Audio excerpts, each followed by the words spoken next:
जय हिंद साथियों, स्वागत है आप सभी का आपके अपने YouTube चैनल वेद स्टडी पर। हम पढ़ रहे हैं कक्षा 10th NCERT गणित, जिसमें कि आज हमें एक्सरसाइज 4.3 पर ये बच्चे 4.3 का पार्ट नंबर 2 है। पार्ट नंबर फर्स्ट में हमने बच्चे इसके जो कुछ सवाल कर लिए थे, लगभग 3 क्वेश्चन कर लिए थे बच्चे हमने। तो आज हम इस वीडियो में बच्चे आगे बढ़ने वाले हैं, जिसमें कि हम प्रश्न नंबर आज अब है 4 पर।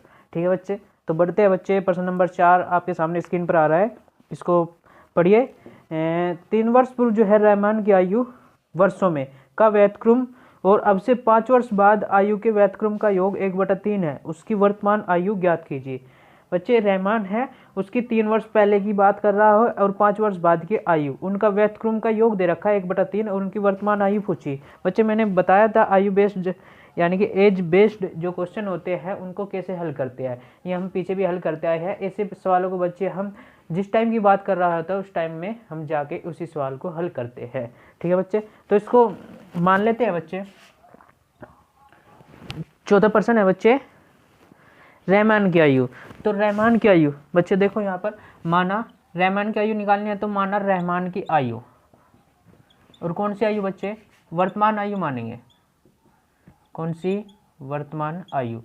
मान लो बच्चे वो x वर्ष है, कितनी है बच्चे, x वर्ष। ठीक है, अब देखो बच्चे किस किस टाइम की बात कर रहा है। एक तो 3 वर्ष पूर्व की बात कर रहा है, तो 3 वर्ष पूर्व रहमान की आयु कितनी हो जाएगी, बताओ कितनी हो जाएगी। फिलहाल कितनी है, x वर्ष, तो 3 वर्ष पूर्व बच्चे हो जाएगी x माइनस के 3 वर्ष।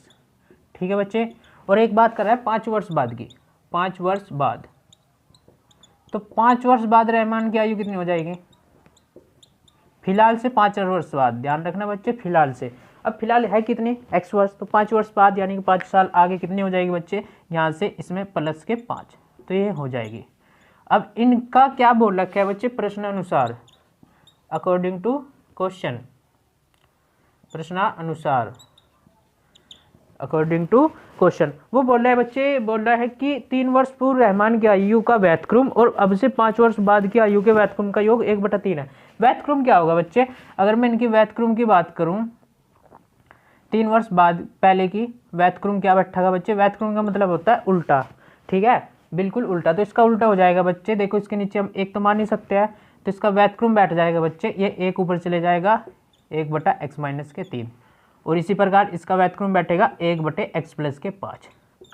ठीक है, अब इनका दोनों का 3 वर्ष पूर्व की आयु का व्यतक्रम और 5 वर्ष बाद की आयु के व्यतक्रम का योग दे रखा है। ठीक है, इसको रब कर देता हूं मैं, कितना दे रखा है, 1/3, 1/3। तो प्रश्नानुसार बच्चे 3 वर्ष पूर्व की आयु का व्यतक्रम ये हुआ, 5 वर्ष बाद आयु की व्यतक्रम, अब इसका योग कितना है, 1/3।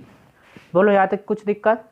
देखो बच्चे, जिसने ये इक्वेशन बना ली उसने समझो 50% क्वेश्चन कर दिया, क्योंकि इक्वेशन अगर आपने सही बना ली तो समझो आप सवाल पे सही जा रहे हो और आपका आंसर भी बिल्कुल सही आएगा। अगर यही गलती होगी तो आपको पूरा क्वेश्चन भी गलत होगा फिर। ठीक है बच्चे, इक्वेशन बनाना मेन है। चलो, तो अब देखो इसको कैसे हल करेंगे हम, नीचे की आपस में गुना और फिर क्रॉस गुना। ठीक है, चलो, तो नीचे की आपस में गुना करूँ तो मैं x माइनस 3 की किस में गुना कर देंगे बच्चे, x प्लस के 5 में। किसमें, x प्लस के 5 में, x प्लस 5 की 1 में, तो x प्लस 5 एकम, ये पूरा का पूरा इतना, और 1 की दर होगी x माइनस के 3 इक्वल टू इतना बच्चे, 1/3। अब देखो ऊपर तो ब्रैकेट है और यहाँ प्लस है तो कोई फर्क नहीं पड़ना, डायरेक्ट खुल जाएंगे, तो x प्लस के 5 प्लस x माइनस का 3। लेकिन नीचे देखो बच्चे इनकी गुणा होगी, और मैंने गुणा करनी सिखाई है। पहले एक जो अक्स है वो दोनों में करेगा, फिर -3 दोनों में करेगा, यानी कि एक एक को पकड़ेंगे और दोनों में गुणा करेंगे। ऐसी होती है ब्रैकेट की गुणा। तो x की पहले x में x², x की 5 में 5x, और वो भी प्लस का, प्लस चिन्ह की भी करेंगे बच्चे। अब देखो x का काम खत्म, अब -3 की करो, -3 की x में -3x, माइनस प्लस माइनस और 3 पंजे 15 इक्वल टू 1/3। ठीक है बच्चे, चलो आगे बढ़ते हैं। अब देखो बच्चे x और x, ऊपर जो है x कितना हुआ, 2x, प्लस के 5 माइनस के 3 तो बचेगा प्लस का 2। नीचे देखो बच्चे x² और 5x में से 3x गया प्लस का 2x और माइनस के 15 इक्वल टू 1/3। अब इससे आगे क्या होगा बच्चे, इनकी क्रॉस गुना, इसकी 3 की इधर और 1 की उधर, तो 3 की इधर गुना होगी, 3 दूनी 6x और 3 दूनी 6। अब 1 की इधर गुना होगी, कोई फर्क नहीं पड़ना, x² प्लस के 2x माइनस के 15।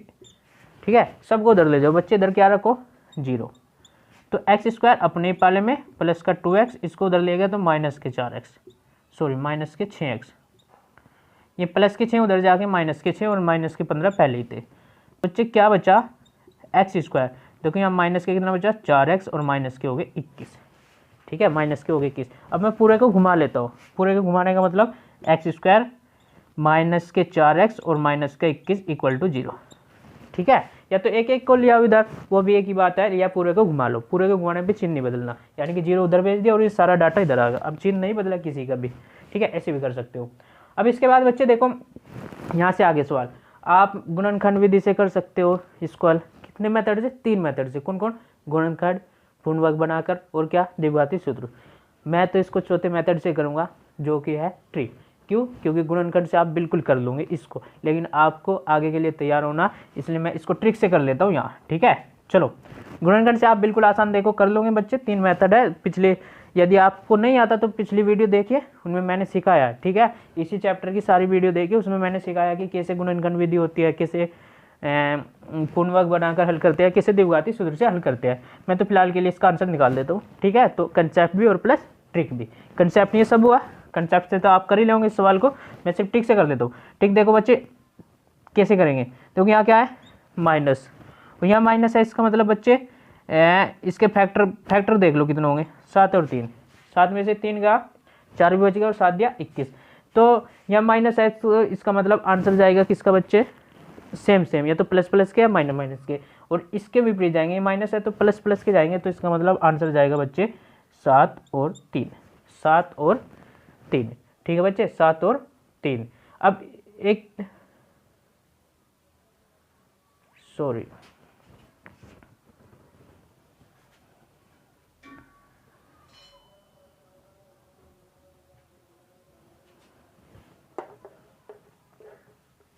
तो इसके बच्चे फैक्टर हो गए 7 और 3, यहाँ पर क्या है माइनस, माइनस है ना बच्चे, तो अगर ये माइनस है बच्चे तो आंसर जाएगा प्लस माइनस का, प्लस माइनस का, ये मैंने ट्रिक बताई है, यदि आपने नहीं सीखी तो मेरी पहली वीडियो देखी, उसमें मैंने सिखाया बच्चे, इस ट्रिक से क्या होगा, इस ट्रिक से आप आगे के लिए तैयार होंगे और तैयारी आगे की होगी आपकी। चलो तो इसके विपरीत माइनस का है तो इसका मतलब आंसर जाएगा प्लस माइनस में, और यहाँ पर क्या है माइनस, इसका मतलब ओवरऑल रहने वाला है पॉजिटिव बड़ा, पॉजिटिव बड़ा, तो आंसर देखो बच्चे इसके 7 और 3 आएंगे, लेकिन एक प्लस का एक माइनस का, प्लस का कौन रहेगा बड़े वाला, तो ये प्लस का और ये माइनस का, ठीक है बच्चे। तो इसका हल हो गए 7 और माइनस के 3, आप इसको गुणनखंड विधि से भी निकाल सकते हो। तो इस प्रकार से बच्चे x का मान यानी कि जो रहमान की आयु, वर्तमान आयु मानी थी वो कितनी आ गई 7 वर्ष, कितनी 7 वर्ष, ये आंसर है अपना, ठीक है बच्चे। तो इस प्रकार से ये सवाल होता है, आगे बढ़ते हैं बच्चे। अगला प्रश्न है प्रश्न नंबर 5, जो कि आपकी स्क्रीन पर आ रहा है। एक क्लास टेस्ट में शेफाली के गणित और अंग्रेजी में प्राप्त किए गए अंकों का योग 30 है।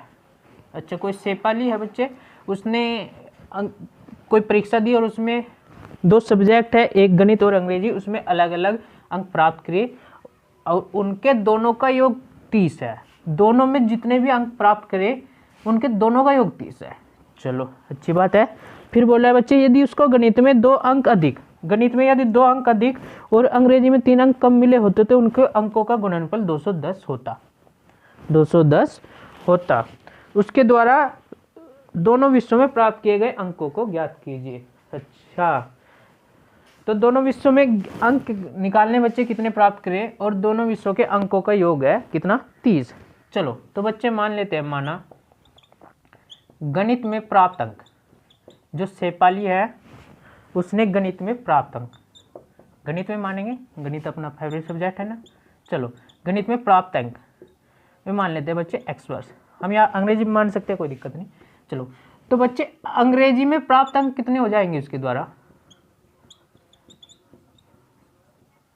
अब यहाँ ध्यान देना बच्चे, जहाँ भी आपको सवाल में किसी 2 चीज़ों का योग देगा तो वहाँ पर क्या करेंगे बच्चे, एक को मानेंगे दूसरा उसमें से घटा के लिख देंगे। ये सब मैंने पिछले भी किया है, यानी वो बोल रहा है कि अंग्रेजी और गणित में दोनों में कुल मिला के 30 अंक मिले। अब मान लिया मुझे एक में कितने मिले x, तो दूसरे में कितने मिले होंगे 30 माइनस x, सॉरी वर्ष नहीं अंक है ये, ठीक है बच्चे, 30 माइनस के x होगा, कैसे तभी तो देखो इनका दोनों का योग करोगे x x कट जाएगा, कितना आ गया 30, यानी कि उसके हिसाब से हम बिल्कुल सही है। जैसे वो बोल रहा है कि दोनों में टोटल कितने हैं 30, या मान के चलो बच्चे आपने एक में गणित में 13 अंक प्राप्त करे तो अंग्रेजी में कितने मिलेंगे 17, कैसे आया 30 में से 13 घटा ना, तो इसे मान लिया गणित में कितने x, तो दूसरी अंग्रेजी में कितने होंगे 30 माइनस के x, उसी के हिसाब से जैसे वो बोल रहा है कि टोटल योग कितना है 30 है।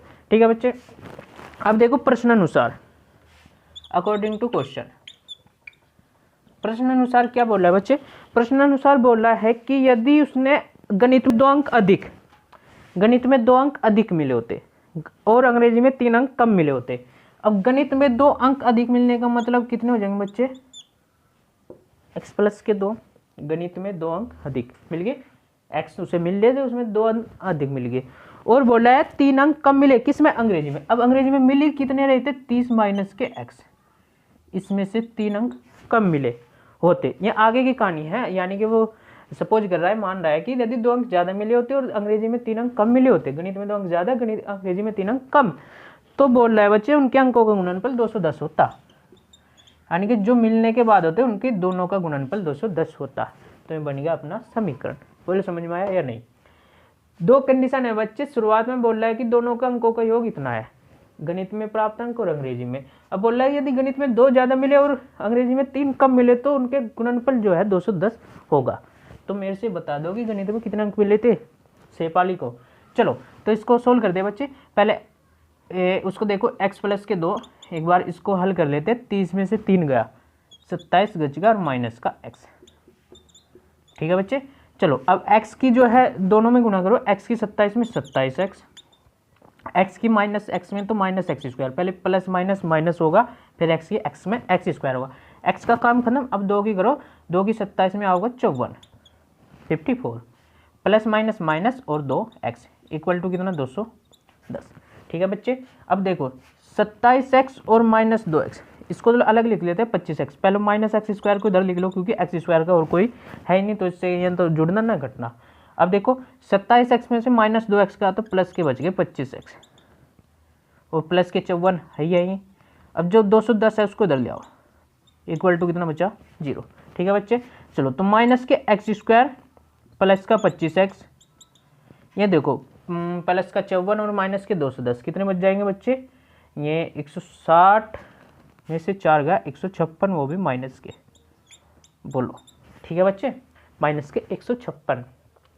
अब क्या होगा बच्चे, देखो अगर यहाँ पर माइनस है, दिक्कत तो कोई नहीं, आप गुणनखंड करोगे तो कर दोगे, कोई ऐसी बात नहीं, लेकिन अगर यहाँ माइनस है तो वो अच्छे से नहीं लगता है, इसलिए ऐसा करते हैं कि पूरे समीकरण में माइनस से गुणा कर देते हैं, पूरे समीकरण में माइनस से गुणा कर देते हैं। तो यहाँ लिखेंगे माइनस से गुणा करने पर, या दूसरा तरीका होता है बच्चे यहाँ से माइनस भगाने का, कर लोगे ऐसे भी गुणनखंड इसके हो जाएंगे, लेकिन अच्छा नहीं लगेगा।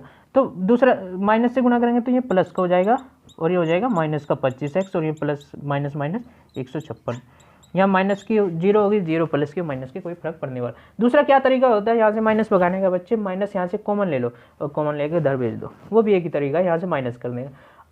अब क्या होगा, अब यहाँ से देखो अपनी सिंपल सी समीकरण बन गई, जैसे हम पहले सोल्व करते आए थे। अब इसको आप 3 मेथड से कोई से भी कर सकते हो। ठीक है, चलो तो यहाँ कर लेते हैं, एक्स स्क्वायर माइनस के 25x प्लस का 156 इक्वल टू 0। ठीक है, चलो इसके फैक्टर कर लेते हैं जल्दी, या ठीक से कर दे, चलो ठीक से कर लेते हैं, आप फैक्टर तो आप कर ही लेंगे। तो 156 के ऐसे फैक्टर जो जोड़ के 25 दे जाए, 156 15 धाम 150, कितना बनेगा सोचो सोचो, 156 12 12 144 हो गया, 12 और 13, देखो 12 और 13 कितना होगा 25, और 12 की 13 में गुणा करूँगे 156 में फैक्टर। ये आप सोच सकते हैं, मैंने सिखाया है, भी आप नहीं सोच सकते तो ऐसे 156 के ऐसे फैक्टर करेंगे और फिर करेंगे। ठीक है बच्चे, चलो ये तो बचपन का खेल है, आप कर लोगे आसानी से। अब इसको 12 और 13 आंसर देखो बच्चे, यहाँ क्या प्लस, तो इसके विपरीत जाएंगे, यानी आंसर जाएगा 12 और कितना बच्चे 13, 12 और 13, वो भी प्लस के। अब x का मान 12 भी हो सकता है, और इसका मान कितना, तो बच्चे x का मान 12 और 13, देखो दोनों संभव है, यहाँ पर दोनों केस से दिखाता हूँ आपको। ठीक है, x का मान यानी कि यदि उसने गणित में, अगर मैं लिख लूँ गणित में बच्चे x, गणित में प्राप्त अंक x मानने थे, x का मान आ गया 12, तो अंग्रेजी में कितने हो गए बच्चे अंग्रेजी में 30 माइनस के 12 यानी कि कितना 18। 18 और 12 यानी कि 12 उसने गणित में प्राप्त करे, अंग्रेजी में 18। इसका मतलब गणित में वीक है थोड़ा। कौन से पल, चलो कोई बात नहीं बच्चे, इसको भी पढ़ाएंगे। चलो गणित में कितने 12 और अंग्रेजी में कितने 18। तो यह 13 संभव है। हाँ देखो 13 भी देखते हैं हम। गणित में अगर मान लो 13 तो अंग्रेजी में कितने बच्चे 17। हाँ तो दोनों का योग 30 भी बैठ रहा है। अब यहाँ पर देखते हैं क्या इसको ये दोनों आंसर जांच इसकी सही आ रही है या नहीं। अगर मैं 12 और 18 की बात करूँ, 12 और 2 कितने हो जाते बच्चे 14, और 18 में से 3 का 15, तो इनकी गुना 210, 15 चौका 60, 15 कम 15 और 6 सही है बच्चे यहाँ। तो इसका मतलब 12 18 आंसर भी चलेगा। अगर मैं बात करूँ 13 और 17 की, 13 और 2 15, 17 में से 3 का कितना 14 और 15 14 भी बिल्कुल चलेगा बच्चे, दोनों आंसर संभव है। तो इसका मतलब सर जी आंसर हमारे दोनों जाएंगे। जी हाँ बच्चे, दोनों आंसर संभव। यहाँ गणित में या तो 12 प्राप्त करे तो अंग्रेजी में 18, या फिर दूसरी कंडीशन के गणित में उसने 13 प्राप्त करे और अंग्रेजी में कितने 17। तो इस प्रकार से बच्चे प्रश्न होता है। बढ़ते अगले प्रश्न की ओर। प्रश्न नंबर 5 था, ठीक है बच्चे, प्रश्न नंबर 5। अगले प्रश्न की ओर बढ़ते बच्चे। अगला प्रश्न है प्रश्न नंबर 6, जिसमें दिया है कि एक आयताकार खेत का विकर्ण जो है उसकी छोटी भुजा से 60 सेंटीमीटर अधिक लंबा है। यदि बड़ी भुजा 30 मीटर अधिक हो तो खेत की भुजाएं ज्ञात कीजिए। अच्छा, आयताकार खेत है बच्चे, आयताकार खेत जिसमें कि लंबाई और चौड़ाई अलग अलग होती है, उसको बोलते हैं हम आयताकार। चलो तो उसके बारे में बताया है कि आयताकार खेत का विकर्ण जो है उसकी छोटी भुजा से 60 मीटर अधिक लंबा है और बड़ी भुजा छोटी भुजा से 30 मीटर अधिक है, तो खेत की भुजाएं ज्ञात कीजिए। चलो छठा प्रश्न है। तो बच्चे देखो, आयताकार खेत ऐसे होता है, इसकी मान लो ये है इसकी बड़ी भुजा, यानी कि लंबाई जो है वो बड़ी भुजा, और ये मान ली छोटी भुजा। और एक बात हो रही विकर्ण की, विकर्ण ये मान लिया, ठीक है बच्चे।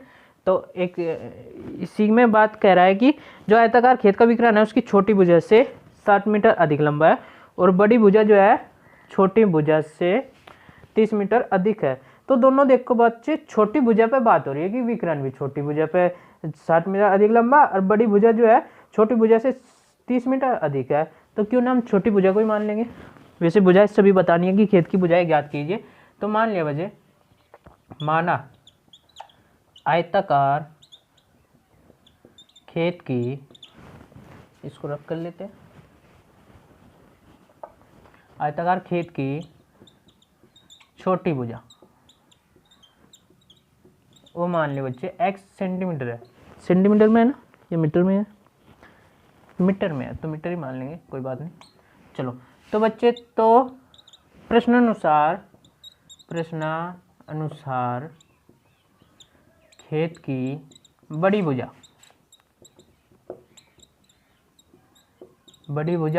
और खेत का विकर्ण देखो कितना होगा। यहाँ देख लो एक बार, ये अपना खेत, ये इसकी बड़ी भुजा, ये छोटी भुजा अपने को मान ली x, और ये हो गया उसका विकर्ण। अब बोल रहे हैं बच्चे, जो छोटी भुजा आयताकार खेत का जो विकर्ण है वो छोटी भुजा से 60 मीटर अधिक है, तो छोटी भुजा x है और ये विकर्ण इससे 60 अधिक है, यानी कि ये x प्लस के 60 होगा। और क्या और बोला है बच्चे कि जो छोटी भुजा है ना वो बड़ी भुजा है छोटी भुजा से 30 मीटर अधिक है, तो बड़ी भुजा यह है छोटी से 30 अधिक है, यानी कि यह x प्लस के 30 होगी। तो बड़ी भुजा होगी बच्चे x प्लस के 30 और विकर्ण होगा x प्लस के 60। बोलो यहाँ तक किसी को दिक्कत नहीं होनी चाहिए, यहाँ तक कोई दिक्कत नहीं होनी चाहिए बच्चे। जिसने इतना कर लिया तो समझो उसका सवाल लगभग 50% के चांस है कि वे सही जा रहे हैं। चलो अब आगे क्या है बच्चे, अब थोड़ा देखो, इसमें दिमाग लगाना पड़ेगा। दिमाग क्या, अब भुजाएं ज्ञात करनी हम, और इसमें कोई समीकरण भी नहीं दी, तो इसमें कोई कंडीशन भी नहीं दी हो जिससे कि हम समीकरण बना सकते हैं। तो क्या करेंगे बच्चे, ऐसे सवालों में थोड़ा अपने दिमाग से सोचना पड़ेगा बच्चे कि आयताकार, अच्छा आयताकार है और आयत में प्रत्येक को 90 डिग्री होता है, तो अगर 90 डिग्री में इसी को देखूं तो एक त्रिभुज बन गया, जैसा कि हमने पिछले प्रश्न में करा था, क्या जिसको बोलते हैं हम समकोण त्रिभुज। अब समकोण त्रिभुज में क्या होता है बच्चे, जो बड़ी वाली भुजा उसको कर्ण, ये लंब और ये आधार, मैंने त्रिकोणमिति में सिखाया आपको, और पिछले के सवाल में बताया था कि कर्ण का वर्ग बराबर होता है लंब का वर्ग प्लस आधार का वर्ग। तो ये मैंने देखना पड़ेगा, इस सवाल में कंडीशन कोई नहीं दी। ठीक है, तो बच्चे यहाँ लिखेंगे पीजीटी, जिसको बोलते हैं पीजीटी, पाइथागोरस थ्योरम यानी कि पीजीटी से या पाइथागोरस प्रमेय से, पाइथागोरस प्रमेय से मैं लिख सकता हूँ बच्चे पाइथागोरस प्रमेय से k का स्क्वायर बराबर होता है लंब का स्क्वायर प्लस आधार का स्क्वायर। अब k क्या है? कर्ण, कर्ण यानी कि विकर्ण, वो x प्लस के 60 इसका स्क्वायर बराबर होगा लंब, लंब क्या है बच्चे? x, x का स्क्वायर, और आधार कितना है बच्चे? आधार है x प्लस के 30, x प्लस 30 का होल स्क्वायर। तो इस बार जो है समीकरण मैंने खुद ही बनानी पड़ी, सवाल वाले ने समीकरण कंडीशन यानी कि कोई कंडीशन नहीं दी थी। तो चलो इसको हल करते हैं। यहाँ देखो, इसका होल स्क्वायर खोलेंगे x स्क्वायर, 60 का वर्ग हो जाएगा 3600, a प्लस बी के होल स्क्वायर से a square plus B square plus 2ab, तो 60 दूनी 120 x बराबर, ये देखो x स्क्वायर, इसका वर्ग होगा x स्क्वायर प्लस कितना 30 का वर्ग 900 और प्लस कितना 30 दूनी 60x। ठीक है बच्चे, तो देखो x स्क्वायर से x स्क्वायर इधर ला के घटा लो, या दोनों साइड अगर बराबर चिन्ह के हो तो उनको काट देते हैं।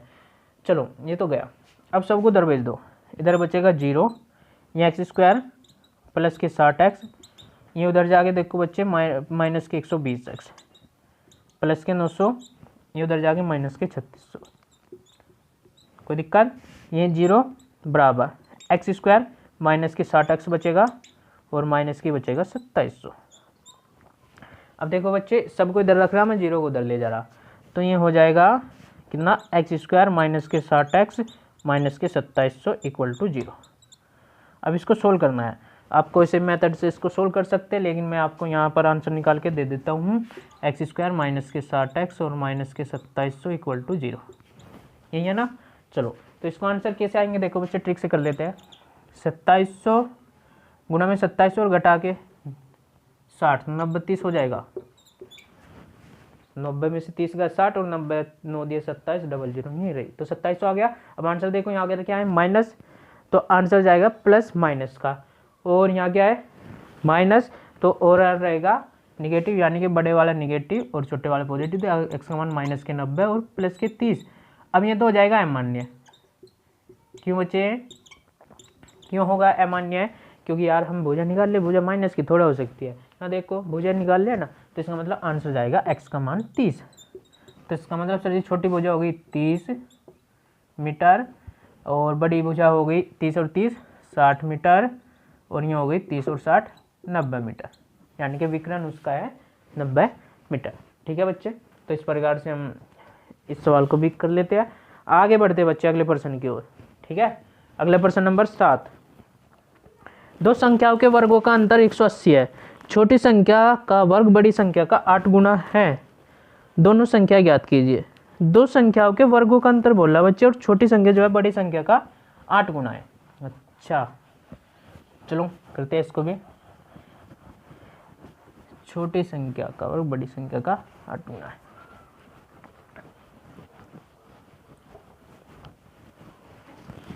देखो क्या बोले बच्चे, दो संख्याओं के वर्गों का अंतर 180 है और छोटी संख्या के वर्ग जो है बड़ी संख्या का 8 गुना है, दोनों संख्याएं ज्ञात कीजिए। अच्छा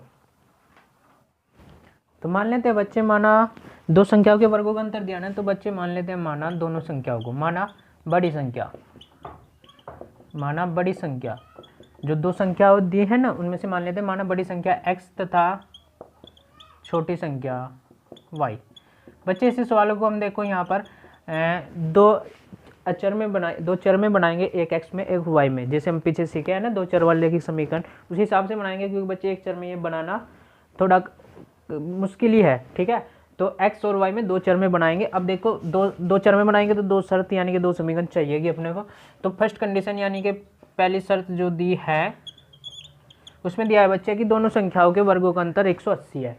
तो बड़ी संख्या x है और छोटी संख्या y है, इसका वर्ग करो और इसका वर्ग करो और दोनों का अंतर करो, कितना है 180। ये बन गया अपनी समीकरण नंबर 1। सेकंड कंडीशन बच्चे खुद ही देगा सवाल वाला, उसने बोला है कि जो छोटी संख्या का वर्ग है बड़ी संख्या का 8 गुना है। अब छोटी संख्या कौन सी? y, इसका वर्ग बड़ी संख्या का 8 गुना है, यानी कि 8x हो गया। देखो छोटी संख्या का वर्ग y का वर्ग बड़ी संख्या का 8 गुना, ये समीकरण नंबर 2।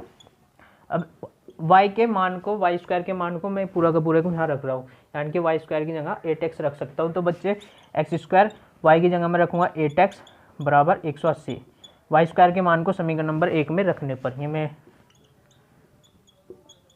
रखने पर लिख दिया। चलो एक्स स्क्वायर माइनस के 8x, इसको इधर लिया माइनस के 180 इक्वल टू 0। ठीक है बच्चे, अब इससे आगे इसके यहाँ से x के मान निकालोगे। आप x के मान को कितने तरीके से निकाल सकते हो? 3 तरीके से, जो कि आप आगे कोई से भी तरीके से निकाल सकते हो। गुणनखंड विधि, पूर्ण वर्ग बनाकर हल और द्विघाती सूत्र। मैं समझता हूँ सबसे आसान होगा गुणनखंड विधि। तो गुणनखंड विधि से हम निकालेंगे बच्चे x, वैसे ट्रिक से भी निकाल के दिखाऊंगा मैं आपको, चलो लास्ट में सोल्व कर देंगे।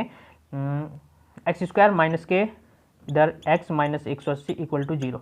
तो यहाँ पर माइनस घटा के 8 और गुना में 180, 18 दाम 180 और 18 में से 10 क्या, तो एक्स स्क्वायर माइनस के 18 है और minus minus plus 10x minus के 180 इक्वल टू 0।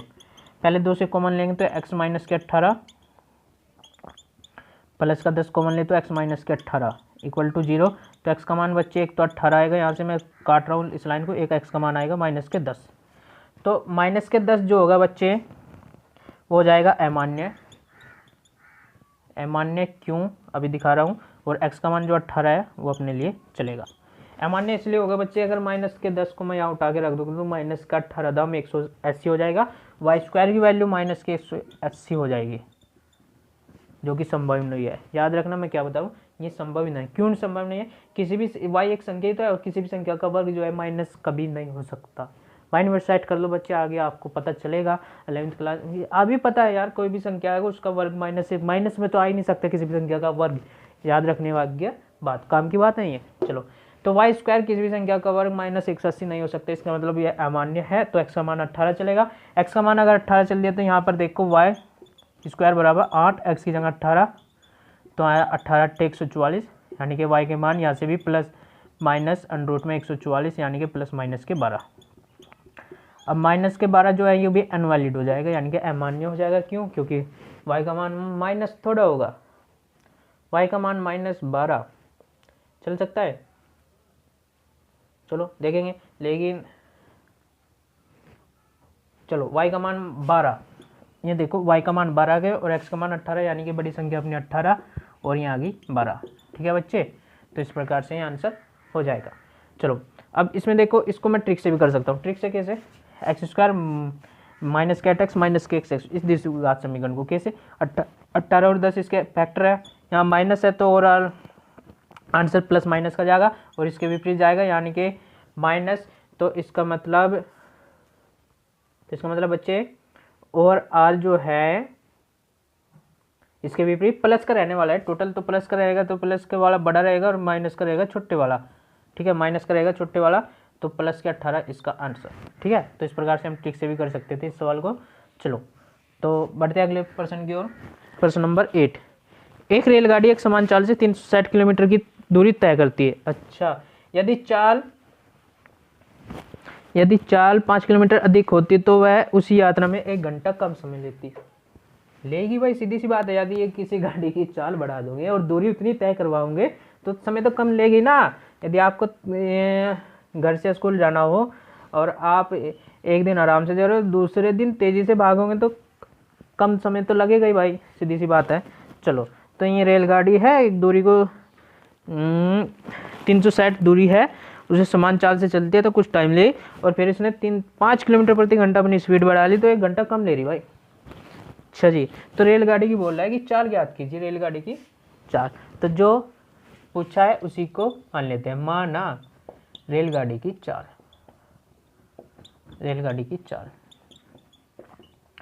मान लिया बच्चे x किलोमीटर प्रति घंटा है। रेलगाड़ी की चाल जो है x किलोमीटर प्रति घंटा है। ठीक है बच्चे, अब देखो इस सवाल को कैसे करेंगे। एक रेलगाड़ी एक समान चाल से 360 किलोमीटर की दूरी तय करती है। दूरी कितनी? 360 किलोमीटर की। अच्छा, और यदि वो चाल को 5 किलोमीटर प्रति अधिक घंटा बढ़ा ले तो 1 घंटा कम समय लेती है। तो तुम बताओ बच्चे, 5 किलोमीटर प्रति घंटा बढ़ाने पे चाल कितनी हो जाएगी? बढ़ाने पर चाल फिलहाल कितनी? x, तो इससे ज़्यादा, तो यानी कि x प्लस के 5 किलोमीटर प्रति घंटा हो जाएगी। अब यहाँ तो देखो बच्चे, पहले मैं इसको जो है ना सामान्य चाल से लिया गया समय निकाल लेता हूँ एक बार। लिया गया समय। अब देखो बच्चे, एक फॉर्मूला होता है, आपको मैंने कहीं पिछली भी बोला, चाल बराबर दूरी बटे समय। तो वहाँ से समय बराबर हो जाएगा दूरी बटे चाल। तो बच्चे दूरी कितनी चली 360, और चाल कितनी थी उसको जब सामान्य चल ली तो x, तो इसका मतलब इतना घंटे टाइम लिया होगा उसने। और यह क्या है, चाल बढ़ाने पर लिया गया समय। अब चाल बढ़ा दी जिस टाइम उसने, अब उस टाइम के समय की अगर मैं बात करूँ, यही दूरी बटे चाल, तो दूरी तो इतनी चली, लेकिन अब चाल बढ़ा दी उसने, कितनी होगी x प्लस के 5। ये तो है सामान्य चाल से लिया गया समय, और ये चाल बढ़ाने पर लिया गया समय। अब प्रश्नानुसार चलो, तो देखो बच्चे, सामान्य चाल से लिया गया समय कितना है प्रश्नानुसार 360 बटे x, और स्पीड बढ़ाने पे 360 बटे x प्लस का 5। अब ये दोनों समय है, ये सामान्य चाल से स्पीड बढ़ाने पे। अब बोल रहा है कि ये 1 घंटा कम ले रहा है। बराबर कब करोगे, दोनों है तो समय, लेकिन बराबर तब बैठेंगे जब इसको 1 घंटा कम लेंगे, या सीधी सी बात है इसको 1 घंटा ज़्यादा लेंगे। देखो ये भी समय है, ये भी समय है, इसको प्लस को इधर 1 कर लो या माइनस इधर कर लो, दोनों कहानी है कि वो इधर आके माइनस, वो इधर जाके प्लस, एक ही है। तो प्रश्नानुसार अगर मैं लिखना चाहूँ बच्चे, इन दोनों को देखो बराबर कब करूँगा, जब इसमें से -1, क्यों, क्योंकि 1 घंटा ज़्यादा ले रहा था। या इसको देखो यहाँ से पढ़ोगे कि 1 घंटा कम ले रहा है, 1 घंटा कम ले रहा है, इसके मुकाबले देखो ये 1 घंटा कम ले रहा है। जो प्लस इधर कर दोगे वो दोनों कहानी एक ही है, बोलो हाँ या ना। देखो बच्चे, यहाँ पर ये क्या, ये तो है सामान्य चाल से लिया गया समय, ये स्पीड बढ़ाने पे लिया गया समय, और सामान्य चाल से जब चल रहा था तो ज़्यादा ले रहा था, तो ज़्यादा में से कम घटाऊँ, 1 घटाऊँगे तभी तो इसके बराबर बैठेगा, सीधी सी बात है ये। देखो ये ज़्यादा समय है, ज़्यादा में से, या देखो इसको ऐसे पढ़ो, और उसको दे लिया माइनस के 360 बटे x प्लस का 5, और 1 को उधर भेज दो। ये समय जब सामान्य चाल से चल रहा था तो ज़्यादा ले रहा था, और जब स्पीड बढ़ा दी तो कम समय ले रहा है। ज़्यादा समय में से कम समय घटेगा तभी तो एक आएगा। तो ये दोनों एक ही समीकरण है। 1 घंटे का अंतर हुआ, 1 घंटे का अंतर कब हुआ, जब उसने स्पीड बढ़ा दी। यहाँ पर ज़्यादा समय ले रहा था, स्पीड बढ़ाने पर कम समय लिया, तो ज़्यादा समय में से कम समय घटा, तो कितना बचेगा 1 घंटा। 1 घंटा अंतर ऐसे आ, ठीक है बच्चे, ऐसे लिख लो समीकरण को, ऐसे लिख लो, एक ही कहानी है। अब देखो 360 कॉमन ले लिया, तो 1/x और माइनस के 1/x प्लस के 5, इसकी इधर गुना इसकी इधर, और 360 कहाँ जाएगा डिवाइड में, तो इसके उधर गुना करके x प्लस के 5 और माइनस का x, और नीचे चल लोगे आपस में करोगे x ही x में x स्क्वायर और प्लस के 5x इक्वल टू 1/360। तो x से x गया 360 की इधर और इसकी इधर, तो यहाँ कर लेता हूँ बच्चे, 360 पंजे हो जाएगा, 36 पंजे कितना होता है 180, तो ये 1800 हो जाएगा 360 पंजे। अब एक की इधर करोगे तो कोई फर्क नहीं पड़ना, x स्क्वायर प्लस का 5x, सबको इधर भेज दो तो इधर बचेगा 0, और मैंने घुमा लिया इसको, ठीक है। अब इसके फैक्टर देखो, आप 3 मेथड से कर सकते हो, लेकिन मैं करूँगा ट्रिक से। चलो घटा के कितना आ जाए 5 और जोड़ के 1800, घटा के 5 जोड़ के 1800, 45 चौक कितना होता है 180 होता है, 45 दूनी 90, 90 दूनी 180, तो 45 और 40, 45 में से 40 का 5 भी बचेगा, और 45 चौक का 180 यानी कि 1800 भी हो जाएगा 45 की 40 में गुणा करके, ठीक है बच्चे। तो इस प्रकार से फैक्टर आते हैं। यहाँ पर क्या है माइनस, तो माइनस है तो आंसर जाएगा प्लस या माइनस, प्लस माइनस में दो चिन्हों के साथ, ये क्या प्लस, तो ओवरऑल रहेगा नेगेटिव, यानी कि नेगेटिव बड़े वाला और ये छोटे वाला, तो x का मान माइनस के 45 और 40, ये तो हो जाएगा अमान्य, तो x का मान 40 ही चलेगा, क्योंकि हम चाल निकाल ले, चाल माइनस की थोड़ा हो सकती है, चलो चाल जो है हमेशा प्लस की होती है, वेग हो सकता है माइनस का। ये सब हम 11th क्लास में पढ़ते हैं फिजिक्स के चैप्टर नंबर 1 में। चलो, क्योंकि चाल जो है अदिश राशि है और वेग सदिश राशि है। चलो, तो चाल जो है 40 की चलेगी, यानी कि रेलगाड़ी की चाल आएगी 40 किलोमीटर प्रति घंटा, ठीक है बच्चे। तो इस प्रकार से प्रश्न होता है। अगले प्रश्न की ओर हम बढ़ते हैं। अगला प्रश्न क्या है, आपके सामने स्क्रीन पर आया, 2 पानी के नल एक हौज को 3 सहित 9/8 घंटों में भर सकते हैं। बड़े व्यास वाला नल हौज को भरने में कम व्यास वाले नल से 10 घंटे कम समय लेता है। अच्छा, इस टाइप का सवाल बच्चे हमने पिछली एक्सरसाइज में किया है, कोई सी एक्सरसाइज में, ठीक है, जहाँ पर कार्य बेस्ड क्वेश्चन होते हैं हमें कि कोई व्यक्ति इतने दिन में कार्य करता है और तो उसका एक दिन का कार्य हमने सीखा है ना, एक दिन का कार्य निकालना। मान लेते मतलब जैसे मान लो कोई व्यक्ति मान लो 10 दिन में कार्य कर रहा है किसी कार्य को, कार्य हमेशा एक होते हैं, ध्यान रखना। कोई व्यक्ति अगर 10 दिन में कार्य करता है तो उसका एक दिन का कार्य होता है 1/10। तो ऐसे नल हो जाएगा, यदि कोई नल किसी टैंक को भरने में 10 घंटे लेता है तो उसका 1 घंटे का कार्य होगा 1/10। ठीक है बच्चे, इसको ध्यान रखना। तो इसी प्रकार से सवाल को करते हैं। 2 पानी नल जो है एक साथ एक होज को 9 सही 3/8 घंटों में भर सकते हैं। बड़े व्यास वाला नल होज को भरने में कम व्यास वाले नल होज से 10 घंटे कम समय लेता है। तो प्रत्येक द्वारा नल अलग अलग होज को भरने में समय ज्ञात कीजिए। प्रत्येक द्वारा अलग से होज को भरने में समय ज्ञात कीजिए। नुकहरा देखो बच्चे, बड़े व्यास वाला नल जो है होज को भरने में कम व्यास वाले नल से 10 घंटे कम समय ले रहा। अच्छा, बस सीधी सी बात है भाई, बड़े व्यास वाला नल है तो समय तो कम ले गई। तो मान लेते हैं बच्चे ऐसे सवालों को। माना कैसे करते हैं, देखो माना बड़े व्यास वाला नल होज को भरेगा मान लिया बच्चे x घंटे में। कितने टाइम में? x घंटे में, ध्यान रखना। तो छोटे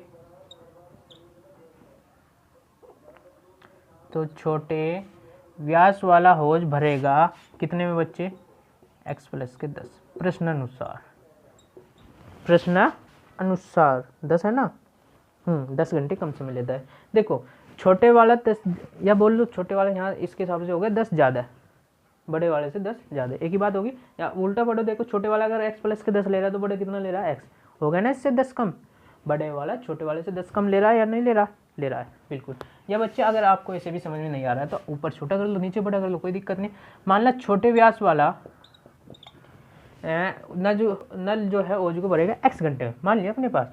तो बड़े व्यास वाला नल होज को भरेगा कितने में? इससे 10 कम। एक ही कहानी है, किसी से कर लेना, आंसर में आपके कोई दिक्कत नहीं आएगी, आपको समझ में आना चाहिए। मान लो छोटे व्यास वाला होज को x घंटे में भरता है, कितने में? x घंटे में। तो बड़े व्यास वाला उससे 10 घंटे कम ले रहा ना, ऐसे कर लो, आसान रहेगा। देखो x - के 10, पिछला भी सही था, उससे गलत नहीं होगा आंसर अपना, अगर आप उस कंसेप्ट पे काम करो। x - के 10, बड़े व्यास वाला तो समय तो कम लेगा ही।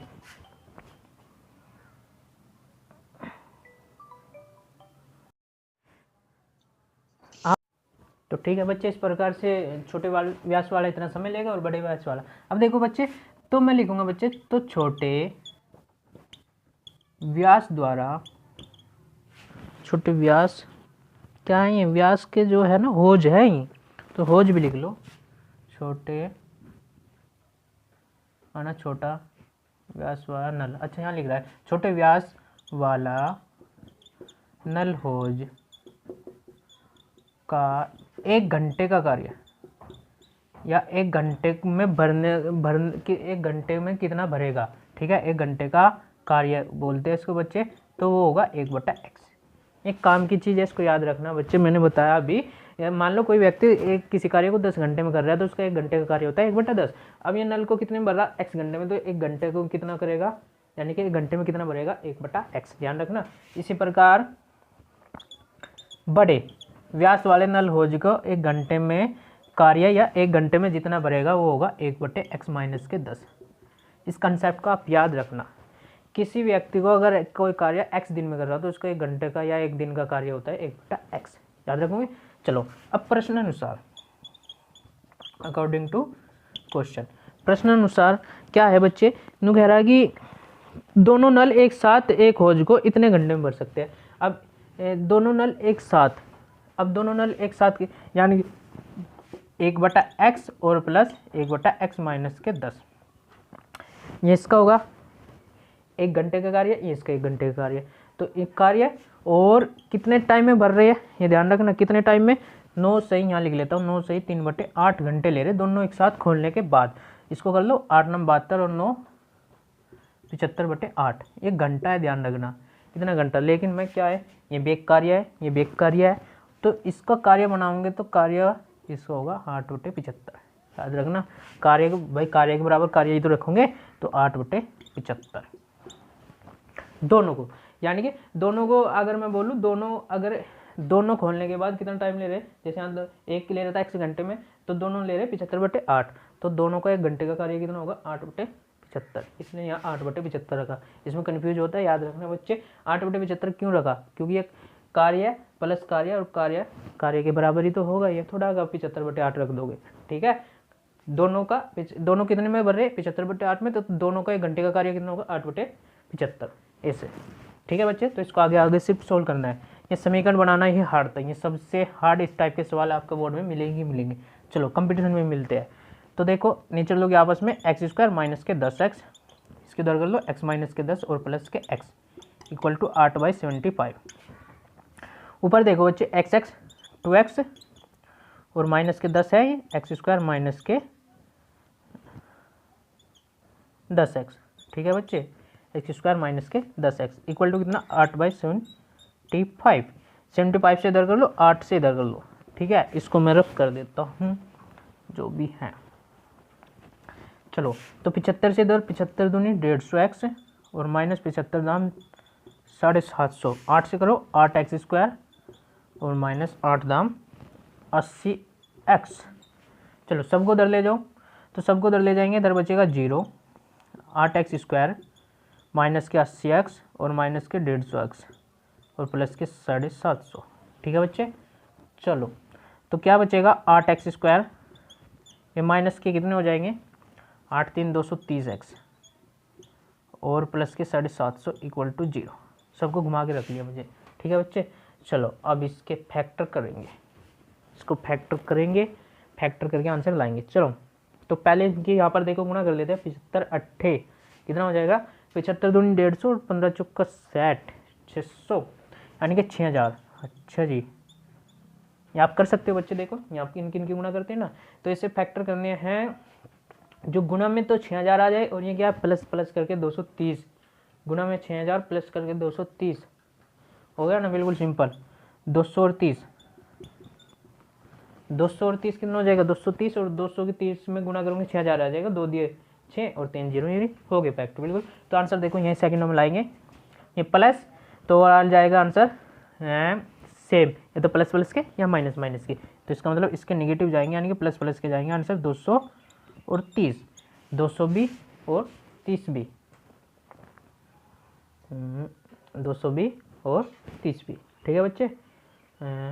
ओ सॉरी डिवाइड 8 भी तो करना पड़ेगा क्योंकि यहाँ मल्टीपल में है, तो ये 8 से भाग दे लो, 8 दूनी 16, 8 पंजे 40 और ये 8 से कटेगा नहीं, ठीक है 8 से नहीं कटेगा, तो x बराबर ये तो आ जाएगा 25 घंटे और ये कटेगा नहीं तो कितना 15 और 4, 15/4, ठीक है। दोनों आंसर आ सकते हैं, इसको चेक कर लेंगे एक बार, दोनों आंसर इसके है या नहीं है।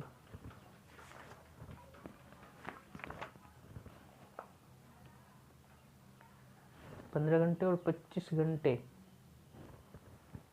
अच्छा तो बच्चे ये घंटा अपना ये आंसर नहीं है, ये अमान्य हो जाएगा, ठीक है। क्यों अमान्य होगा इसको अभी देखते हैं, 30 कितना 8, ठीक है। तो 25 घंटे जो है छोटा नल वाला 25 घंटे लेगा, कितने लेगा 25 घंटे, तो बड़े नल वाला लेगा 15 घंटे से 10 कम, ठीक है बच्चे। तो इस प्रकार से आंसर जाएगा। 30/8 से शायद आंसर नहीं जा रहा है क्योंकि हम घंटा मान के चले थे पूरा का पूरा, ठीक है। चलो तो इस प्रकार से ये प्रश्न भी होता है बच्चे, अगले प्रश्न की ओर बढ़ते हैं। याद रखना है ऐसे प्रश्नों को हम ऐसे ही करते हैं कि 1 घंटे का कार्य निकाल के ही या 1 दिन का कार्य या 1 महीने का कार्य, जितने की बात होती है ऐसे ही करते हैं। चलो अगले प्रश्न की ओर बढ़ते हैं। प्रश्न नंबर 10, मैसूर और बंगलोर के बीच 132 किलोमीटर यात्रा करने में एक एक्सप्रेस रेलगाड़ी एक सवारी गाड़ी से 1 घंटा कम समय लेती है। मध्य के स्टेशनों पर ठहरने के समय को ध्यान में न लिए जाए।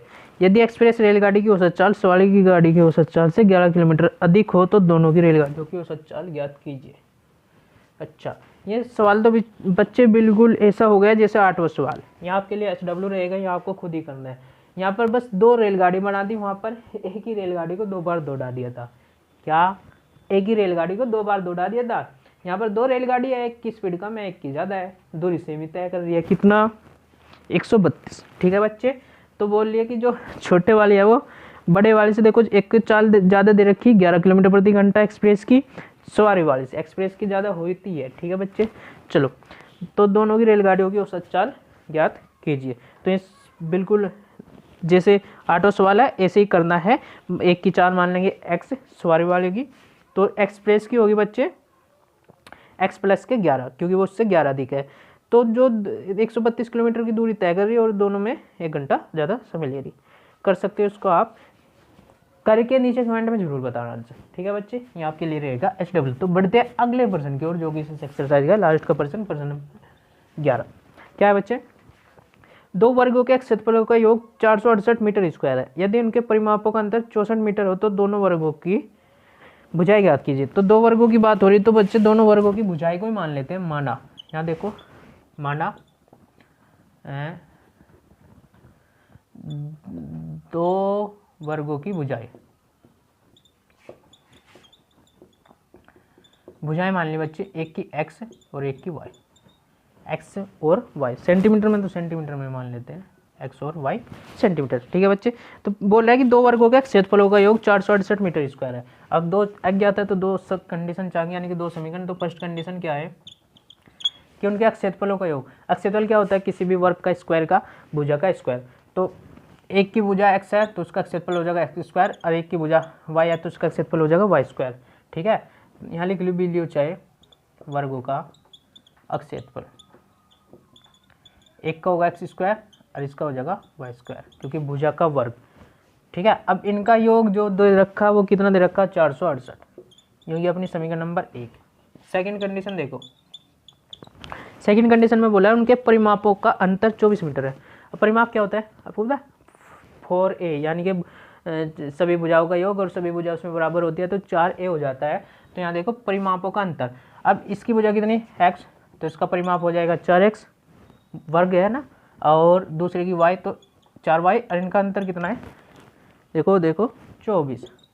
बोलो यहाँ तक कोई दिक्कत नहीं होनी चाहिए। देखो ये वर्गों का योग दिया, दो अलग अलग वर्ग है, उनका वर्गों का क्षेत्रफलों का योग दिया इतना, और ये परिमापों का अंतर दिया इतना। अब दोनों से एक्स वाई के मान निकालने हैं, बिल्कुल सिंपल। यहाँ से 4 से पूरी समीकरण को भाग दे दो, तो ये x माइनस के y इक्वल टू बचेगा 6। तो x का मान उठा के y प्लस के 6 आ गया, इसको कहाँ चिपका दो, समीकरण नंबर 1 में। x की जगह मैं चिपका सकता हूँ y प्लस के 6, तो y प्लस के 6 का whole square plus Y square, जल्दी में कर रहे इसको, कोई दिक्कत नहीं।